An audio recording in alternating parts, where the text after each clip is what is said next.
आज एक नए प्रोग्राम, एक नई सूरत हाल के हवाले से, एक सलाब की सूरत हाल के हवाले से आज हम फिर एक नया प्रोग्राम लेके आए हैं। मैं अपने नाजरीन को बताता हूँ कि मेरे साथ इस वक्त कासिम सलीम खान साहब, सीनियर तजियाकार, सीनियर सहाफ़ी, सीनियर एंकर, वो मेरे साथ इस वक्त मौजूद है और हमने उन्हें लाइन पे लिया हुआ है। हमारे स्टूडियो में इस वक्त वो लाइन में है हमारे साथ, वो इससे बात करेंगे सलाब की सूरत हाल से। सबसे पहले हम जनूबी पंजाब में सैलाब की सूरत हाल पर बात करेंगे कि वो वहाँ पर क्या पोजीशन है इस वक्त। जी सलीम साहब, जी कासिम सलीम साहब, बताइएगा जनूबी पंजाब में सैलाब की क्या सूरत हाल है। जी नईम साहब, सबसे पहले मैं आपको बताना चाहूँगा कि जनूबी पंजाब का ये सबसे बड़ा दरिया है, दरिया सतलुज। तो ये काफ़ी अरसे से ये यहाँ कोई सैलाब का कभी इशू नहीं बना। 1987 में पहली दफ़ा सैलाब आया था, उसके बाद 2023 में सैलाब आया था, उसमें भी बहुत सारी तबाहकारियाँ हुई थी और भारत की तरफ से बगैर पूछे पानी छोड़ा गया, जिसकी वजह से यहाँ लोगों में बहुत ज़्यादा मतलब तबाहकारियाँ उसने की, ज़मीनें ख़राब थी, इंफ्रास्ट्रक्चर जो है यहाँ का वो ख़राब किया। अब इस दफ़ा सूरत हाल ये है कि दोबारा सुनने में आ रहा है कि इंडिया की तरफ से आबी जारियत की जा रही है, पानी छोड़ा जा रहा है बगैर बताए। वो अपना डाटा शेयर भी नहीं कर रहे और यहाँ भावल नगर तक तो बहुत ज़्यादा तबाहकारियाँ कर चुके हैं। अब आहिस्ता आहिस्ता सैलाबी रेला आगे बढ़ जाए, जू बढ़ता जा रहा है। लोग आगे अपने जो इलाके के लोग हैं, क्योंकि ये भावल नगर के कसूर से स्टार्ट होके भावल नगर, फिर हासिलपुर, हेड इस्लाम और उसके बाद ये दरिया सीधा जाता है भावलपुर में। भावलपुर के बाद पांचना के साथ टच करता है।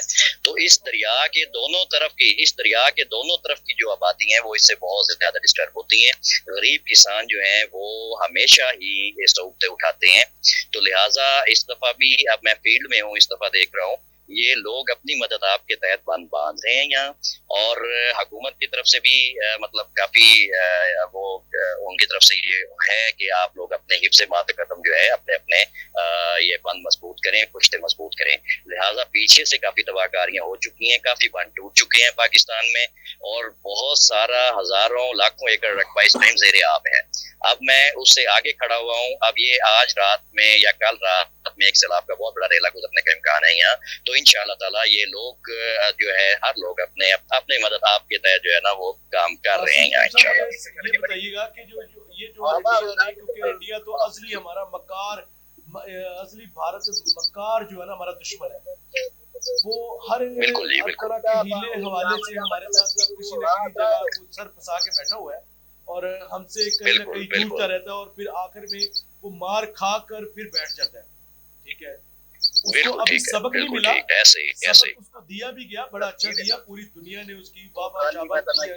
हमारी पाक फौज को, फिर आफत मिनीर, फील्ड मार्शल हमारे साथ को बताया गया कि आपने बहुत अच्छा काम किया। सफारती लेवल से भी ये बकायदा ये इसको दुत्कारा गया है और ये बड़ा घटिया तरीन और कमीना किस्म का हमारा दुश्मन है। हालांकि बिल्कुल जो हमारे साथ वर्ल्ड वाटर के हवाले से हमारे साथ जो माहदे किए, उसमें इंडस पाक के हवाले से हमारे साथ जो माहदे किए, उसमें सलाब के हवाले से भी हमें पहले इंफॉर्मेशन के लिए पानी छोड़ने के हवाले से पहले बात होनी चाहिए, पहले बताना चाहिए कि लेकिन ये ऐसा मकार है कि ये हमें किसी न किसी जगह से नुकसान पहुंचाने की, ये छुप के बैठता सांप है। ये एक सांप, असली सांप है, असली दुश्मन हमारा सांप है।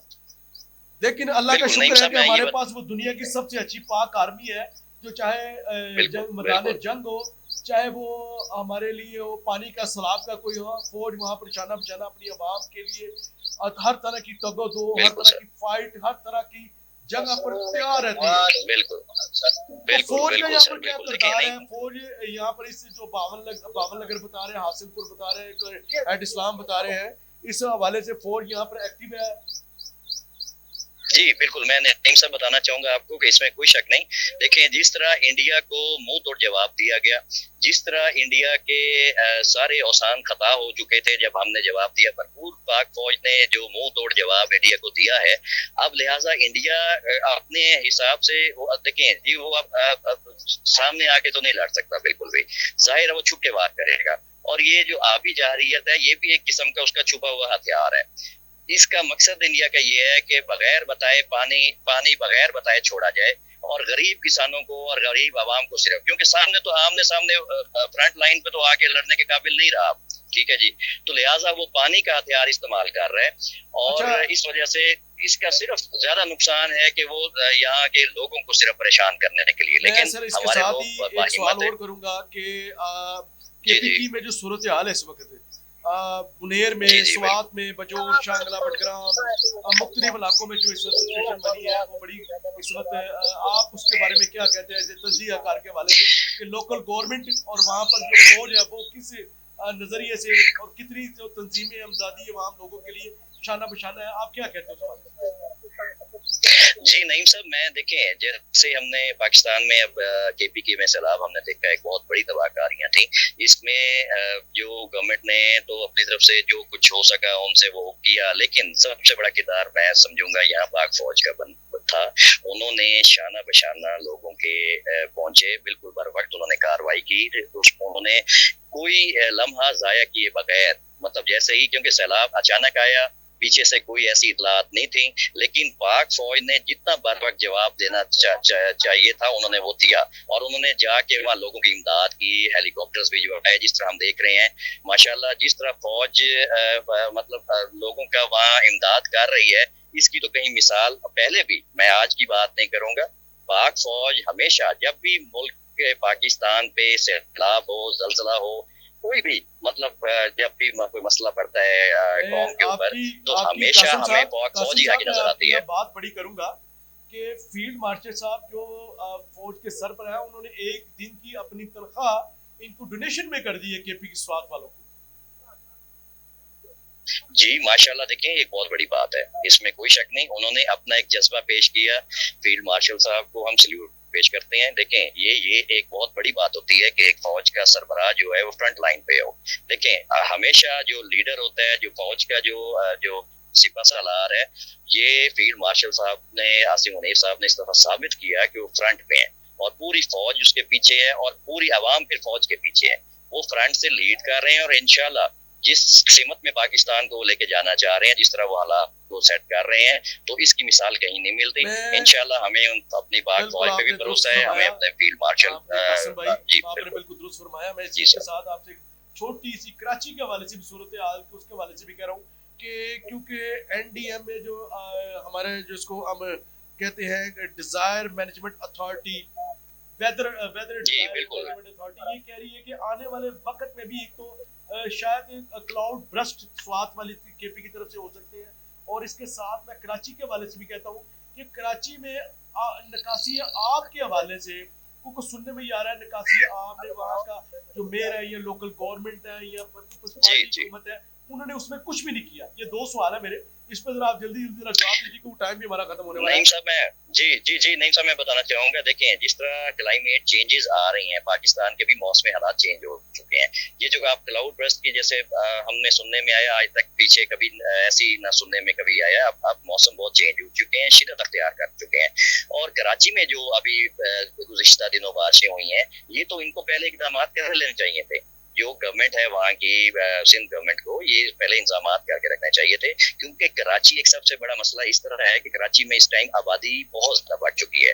लिहाजा इस टाइम जितनी डेवलपमेंट लोकल गवर्नमेंट अपनी तरफ से तो कोशिश करती है, तो वो जितना होना चाहिए था वो नहीं हुआ। लिहाजा ये हमेशा जब भी वहाँ भी अगर कोई मौसमी हालात बनेंगे तो पाक फौज हमेशा वहाँ भी शाना बशाना आती है और मतलब करती है। लिहाजा मेरी पर्सनल ये राय है और मैं ये चाहूंगा कि कराची की आवाम का जो मसला है, ये पानी वाला भी हमने जो पिछले दिनों जैसे देखा है, ये पहले कभी ऐसा नहीं देखा गया था।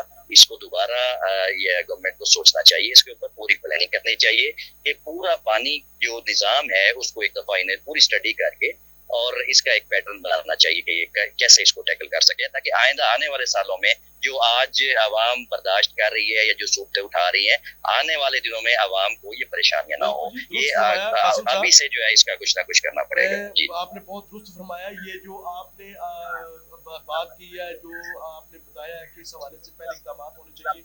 हुकूमतों का ये फर्ज होता है कि वो अपनी आवाम को लीड दे और आने वाली आफत से, बला से, किसी भी किस्म का कोई मसला है उन्हें बचा कर रखें, ये उनका फर्ज है। और अल्लाह का शुक्र है कि निज़ाम चल रहा है, ठीक चल रहा है, हमारी पाक फौज है, पाक फौज बैठी हुई है, और मैं इसी के साथ पाक फौज बैठ, हाँ जी, हाँ पाक फौज का मैं क्योंकि हमारी पाक फौज है, फील्ड मार्शल साहब इस वक्त सरबराह है हाफिज मीर साहब। मैं ये समझता हूँ कि जब तक हमारी पाक फौज है, गवर्नमेंट है, और गवर्नमेंट फौज के साथ मिलकर जो लोग इस वक्त मुख्तलिफ नागानी आफतों में गिर गए हैं, आज की सूरत हाल में चाहे इंडिया ने कोई कानूनी हरकत की है, जिन्होंने पंजाब की तरफ के पानी छोड़ दिया बगैर बताए इतला के, कानून के खिलाफ वर्जियाँ कर रहे हैं, जहाँ कहीं भी कोई मसला हो पाक फौज साथ है। हम पाक फौज का शुक्रिया अदा करते हैं कि इसके लिए कि वो हर वक्त तैयार बैठी है अपनी आवाम को हर परेशानी को तकलीफ से निपटने के लिए। और कासिम साहब का हम शुक्रिया अदा करते हैं कि उन्होंने बहुत अच्छी बातें बताई हमें और पूरी सूरत हाल हासिलपुर से पंजाब से उन्होंने बताई है। और इसी के साथ हमारे प्रोग्राम का वक्त खत्म होता है। अल्लाह हाफ़िज़। पाकिस्तान जिंदाबाद, पाक फौज जिंदाबाद।